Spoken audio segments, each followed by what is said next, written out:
Kunin na natin yung ating luya.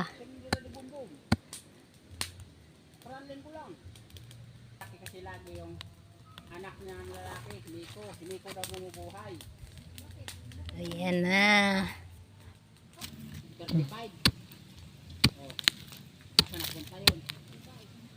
Samantala, ako pa nga nagbigay sa kanya na kay ako ang tinawag. Hindi nga ako nabigyan kay Kiko. Hindi rin ako sinama, sabi niya ako ang sasama.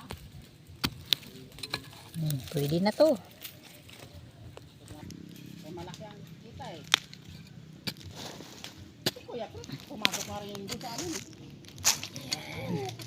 Ano yun eh? Pwede na siya panggamit. Hindi na bibili sa palengke.